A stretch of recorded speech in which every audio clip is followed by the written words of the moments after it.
Bueno, hacemos hoy un breve repaso de algunos temas puntuales que voy a ir comentando.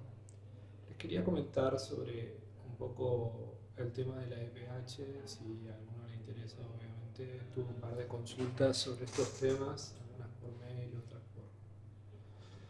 por las consultas, que, bueno, básicamente, en principio, una alternativa que hay que discutir es ver cómo se operacionalizan algunas de las cosas que vimos en los casos prácticos, ¿no es cierto? En primer lugar, lo ideal es construir una serie más larga para ver los efectos de variaciones, ¿no? En el trabajo ese nuestro, estos son los procesos, o sea, en principio uh, apilar las EPHs de manera de tener variabilidad temporal de las EPHs. Eh, Después, en el caso del minimum wage, del salario mínimo, ven que básicamente tienen que tener los datos de salario mínimo. Yo lo hice esto muy apurado en su momento, pero igualmente se puede automatizar mejor, digo. Y les voy a mostrar un par de cositas sobre eso. Es decir, básicamente pueden hoy por hoy poner, como van a ver en otros videos, el copy en Stata o en R o en Python, ya se descargan automáticamente, eh, no hace falta complicarse la vida, digamos, ¿no? Con descargarlo, etcétera, manualmente, pero bueno, entonces acá están las EPH trimestrales que empiezan a apilarse, ¿no? Primero las apilé en anuales y después un poco tener al lado el manual de la EPH para saber las codificaciones que tiene, ¿no? Entonces, por ejemplo, PP3 es el total de horas que trabajó en la semana, en la ocupación principal. ¿Por qué tengo que hacer eso? Pues yo tengo que distinguir entre los que trabajan part-time o full-time, porque el salario pagado que reportan es sobre el total, ¿no es cierto? Sobre el total trabajado, ¿no es cierto? Entonces tengo que tener una referencia de si entra en una categoría que es regulada por el salario mínimo, que establece un mínimo de creo que 30 horas, una cosa así, semanales. Entonces, eh, la otra es bajar todo a salario por hora, pero bueno, en realidad el part-time es un segmento distinto.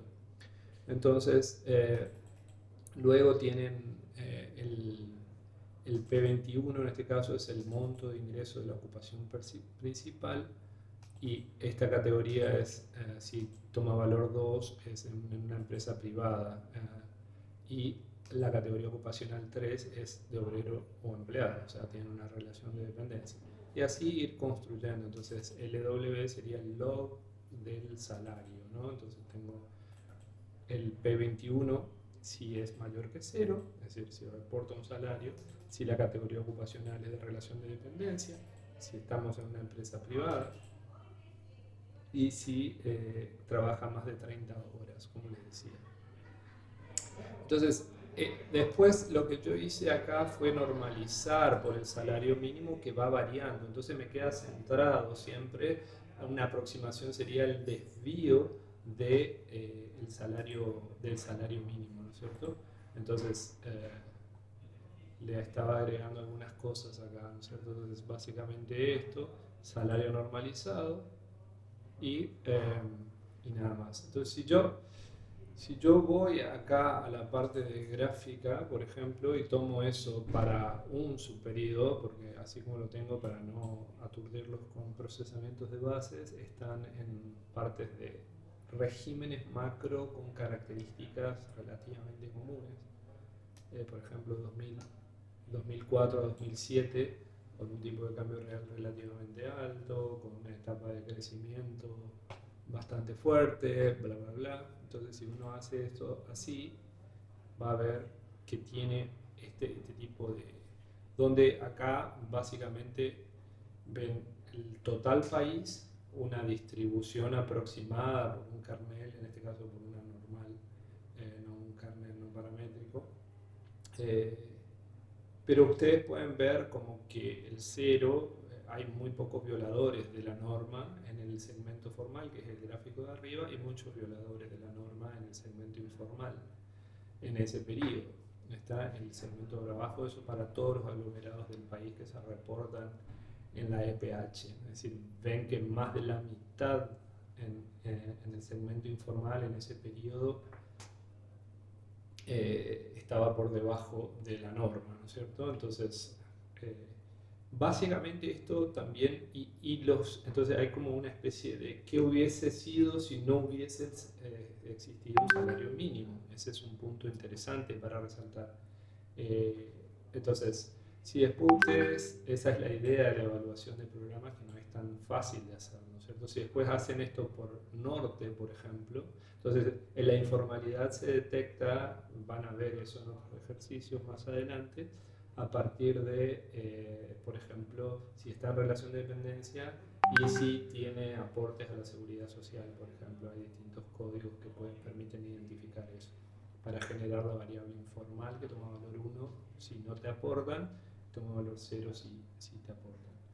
Entonces, este es el caso del norte, por ejemplo, las economías más periféricas, donde ven ya que hay un mayor porcentaje del segmento formal que tensiona. Entonces, pero igual es difícil porque si uno apila las dos, entonces ahí se ve la tensión en realidad, ¿no? Una forma, entonces esa es una forma de ver la tensión, es decir, ven que acá la mayoría del segmento informal está por debajo del salario mínimo, es el superior. La distribución se va corriendo a lo largo del tiempo y el salario mínimo sube, ¿sí? Y sigue acumulando en el entorno, como se puede ver en la presentación, pero menos, digamos, ¿no? O sea, porque hay un crecimiento del salario y de los mecanismos de control, si se quiere, ¿no? Pero es interesante explorar este trabajo, por eso lo traigo otra vez, ¿no? Obviamente si vamos a la distribución del sur, eh, ven que está la formal está súper corrida y la informal también, o sea, es mucho menos la proporción. Y acá tenemos un tema del tamaño de la muestra. Idealmente, si yo quiero usar esto, fíjense, porque está dividido en grandes regiones, nomás agrupando aglomerados, empieza a ser en algunas regiones muy sensible al tamaño del bin, cómo me queda la figura. Ven que acá no me queda muy suave, me queda medio con un agujero, así, ¿no es cierto? El tamaño del bin es el tamaño del intervalo del histograma, de cada barrita, digamos. Entonces, un poco para mostrarles eso, después, en el caso de Gasparini, entonces, eso, nuestra, mi intención, digamos, si uno va a esta parte que está acá, ustedes van a ver que aparecen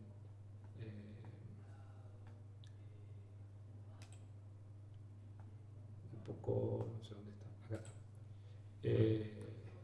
Esta sería un poco la idea de cómo es el salario mínimo tensiona entre regiones y hacer como una idea de informalidad, de efectos sobre la formalidad, informalidad y la distribución salarial.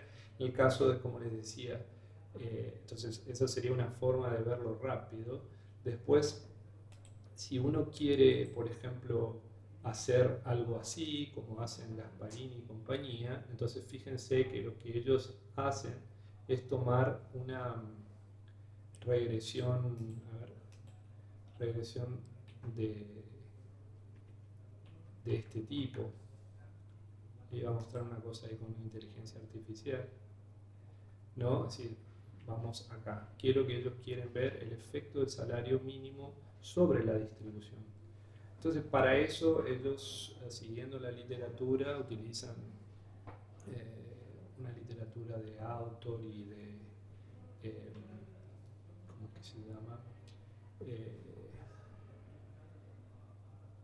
Bueno, no me acuerdo ahora el nombre, disculpen.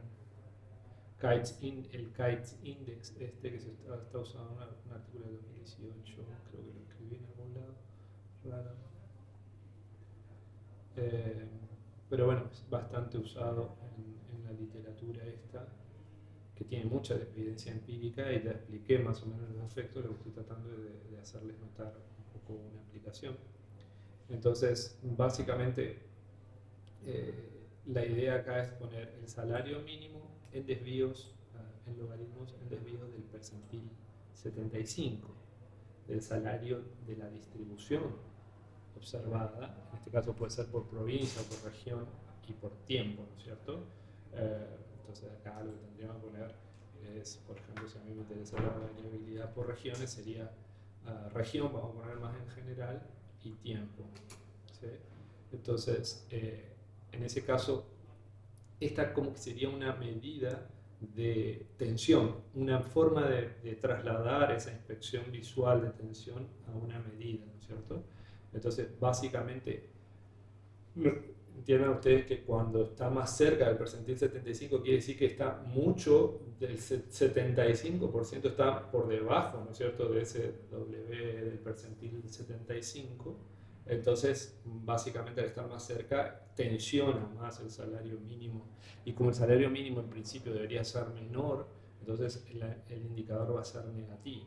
Entonces, básicamente, dice ahí, ¿no es cierto?, más expuesta está la región en el momento, en el periodo considerado, a los cambios en este requerimiento legal de salario mínimo centralizado. ¿Está? Entonces, en este sentido es que yo les decía que muchas veces las regulaciones tienen dificultades para adecuarse a heterogeneidades estructurales, ¿no? Que a diferencia, en este caso, entre regiones o entre tamaños de empresas, etc. Y es un problema porque causan efectos distintos cuando están aplicados en forma homogénea en estructuras heterogéneas. Entonces, básicamente la regresión que hacen es ver cómo cambia la distribución salarial ante cambios en el salario mínimo efectivo, entendido el salario mínimo efectivo como cuán vinculante, cuán apremiante, cuán efectivo, digamos, valga la redundancia, es la influencia de la regulación. Si yo estoy en el percentil muy lejos del salario mínimo, a mí no me afecta, ¿no? Entonces las regiones tienen distribuciones distintas. Entonces, si uno quiere hacer eso, básicamente tiene distintas formas. En principio tendría que tener el salario mínimo. Yo directamente construí en desvíos del salario mínimo, entonces básicamente lo que hago es ni me caliento, o sea, toman una variable e incluso ponen en un Excel el salario mínimo. Hay que hacer un artilugio porque la DPH está en trimestres, ¿está? Entonces van iba a ser en Cloud, que es mejor para estas cosas, pero bueno, ya me quedé con esto. Entonces ustedes ven que pueden ir charlando con la inteligencia artificial. Entonces yo les digo, bueno, en un cachito que no sé dónde estaba, acá está por ejemplo, creo que fue, no me acuerdo dónde estaba, acá creo que es.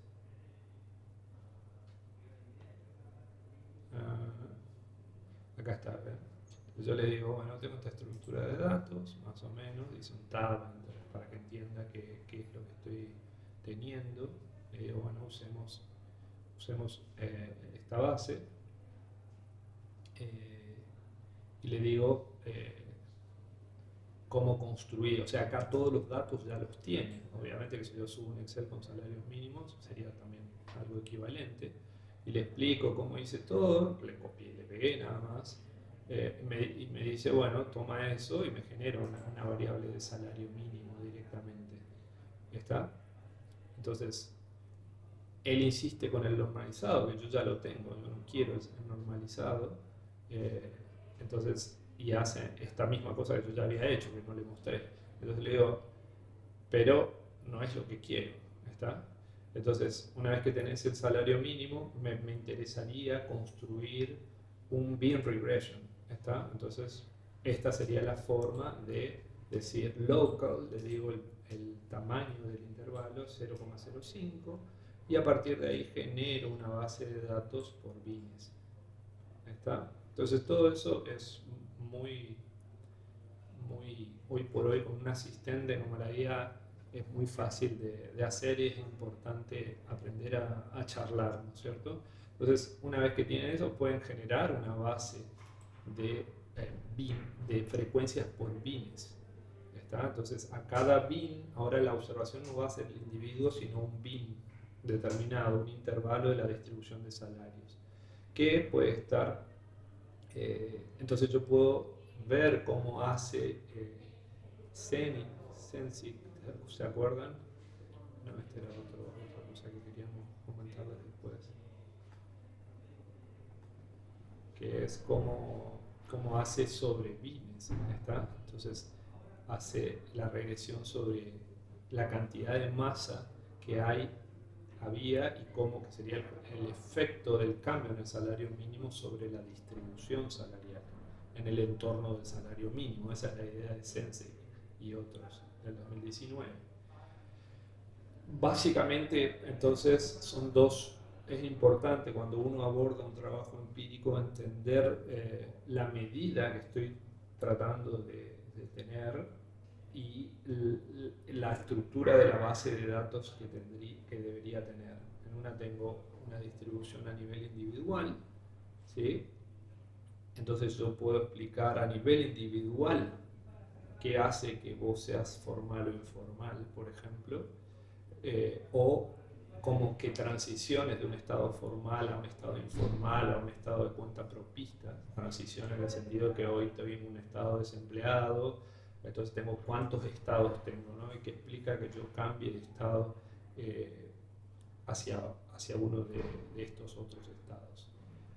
Eso como categoría técnica. Después están estas ideas de ya ir por otros mecanismos, por ejemplo la de Sensic, que sería ya construir una distribución, una base de datos que tiene frecuencias por bines, ¿está? Entonces yo tengo frecuencias por bines de la distribución, por ejemplo en un intervalo que en este caso está expresado ya en diferencias entre el salario mínimo y el salario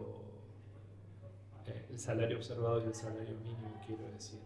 Y la otra cuando puedo tomar directamente salarios, como es el caso de distribución de salarios, puede ser también como el caso de Gasparini y compañía. Entonces, todo eso, digamos, es susceptible de replicarse sin problemas con la EPH y puede ser un lindo trabajito para hacer en el curso, pero todavía no está implementado. Es factible de hacerlo. El problema que tiene, por ejemplo, es que yo en realidad lo que le digo acá, le digo, escúchame, pero yo no puedo normalizar porque tengo inflación. Entonces, en realidad, el problema con la inflación es que lo nominal sin centrar, ¿está? Porque yo debería tomar una referencia y después ir viendo, tendría que haber deflactado primero los salarios, que no es difícil hacerlo, ¿no? No es para nada difícil hacerlo, pero tendría que seguir la deflación con un patrón similar al que uso para la imputación del salario mínimo, porque tienen variaciones mensuales también los precios, y tener una base real, porque siendo tanto el ruido nominal en Argentina, entonces ahí se confunde mucho más el efecto del salario mínimo en lo nominal y en lo real. Entonces es, es, es como hay que revisar mejor ese efecto, ¿está? Entonces, eso, además de charlar con sus amigos y con nosotros, con sus colegas, compañeros, digamos, hoy por hoy es algo que la inteligencia artificial no te va a resolver, porque uno sin saber, de nuevo, y esto es muy importante, sin saber preguntar, digamos, flores para armar la distribución de bines, ¿no es cierto? Que después hay que colapsar y se pueden hacer las regresiones, inclusive, etcétera, y gráficas. Esto hoy es realmente una asistencia. No te va a resolver el problema en el sentido de que no sabe todo la inteligencia, ni te entiende bien, pero sí es una importante guía que uno puede interactuar y tomarlo de asistente. Cuando uno después refina los procedimientos, va a ir aprendiendo en qué confiar más y en qué menos, ¿no es cierto? Claude para coding, por ejemplo, es una locura la mano que te da. ¿Está? Entonces, bueno, eso era, creo, todo lo que les quería mostrar por ahora, que era en base básicamente a las preguntas que surgieron sobre estos temas.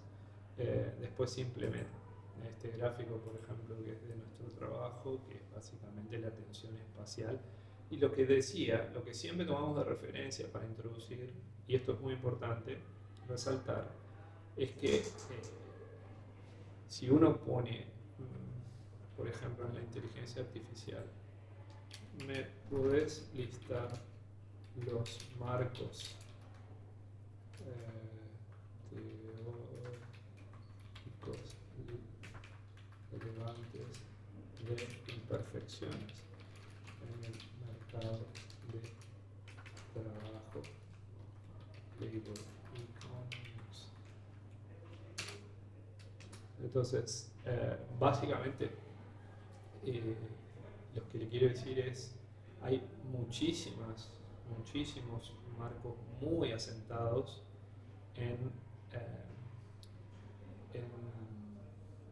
la literatura y en las contrapartidas empíricas testeadas, ¿no es cierto? Entonces, lo que quiero decir es que con esto es que nosotros tomamos de referencia este tipo de gráficos que son solo para tener una referencia simple y no ponernos, porque si yo tengo que desarrollar un modelo de competencia de imperfección en el mercado de trabajo, es un curso, básicamente. Podría ilustrar uno, queda como un sabor amargo, ¿no es cierto? Entonces, y va a ser como muy teórico. Entonces, lo que quiero decir es que vamos a ver algunos problemas de información a lo largo de los cursos antes que termine la carrera, pero básicamente lo que quiero decir es que tomamos referencia, bueno, ¿cuál sería el efecto? Es decir, claramente el efecto del salario mínimo en un contexto de competencia perfecta sería un exceso de oferta de trabajo. Ahora, si yo voy con eso y voy a los datos, bueno, en muchos casos no se da, eso es lo que les había transmitido, es decir, en los casos de los países desarrollados, donde la política está bien calibrada en términos de productividad y de la distribución salarial, de no tensionar demasiado, afectando básicamente a determinados. Entonces aparecen todos estos efectos de señalización, de faro, de reasignación hacia tareas eficientes, etcétera, de manera tal de que no se pierden trabajos y se gana en mejores salarios y trabajos y se modifica porque si yo tengo distintos tipos de imperfecciones, entonces ya no estoy en competencia perfecta. Está obvio que si estoy en monopsonio, claramente funciona, como vimos el año pasado en competencia monopolística con el precio regulado, en un intervalo que tenga sentido. Después, si te vas al carajo, ya no, ¿cierto? Entonces, ese tipo de cosas es importante. Pero fíjense, si solo una mera cita con alguien no especializado, no está entrenado en el tema, aparecen todos. Shapiro, por ejemplo, es un gran aportador. Hay libros enteros de Non-Russian Economies, modelos de negociación, modelos de matching. Esto está, por ejemplo, incluso este y este están en el libro de Gregorio, un resumen muy apretado del capítulo 24 de la primera parte. Así que, quiero decir, hay mucha literatura sobre esto. Entonces, de nuevo, para volver sobre el eje del curso, yo lo que hago tanto en salario mínimo como en el Earned Income Tax Credit, en la interacción entre los dos, o en esta ilustración, tomo una referencia como para decir, bueno, ¿qué esperamos? Y después vamos a los datos, ¿sí? Una idea sería, bueno, ahí se falsea esa hipótesis, que en algunos casos puede no falsearse, depende de cómo está diseñado, depende del contexto, pero en principio sabemos que hoy que el mercado de trabajo no es perfecto, como muchos mercados. Entonces, pero tampoco eso te da un permiso para mandarle con unas intervenciones sin entender por qué pasa lo que pasa. ¿Está? Bueno, esa era una primera aclaración.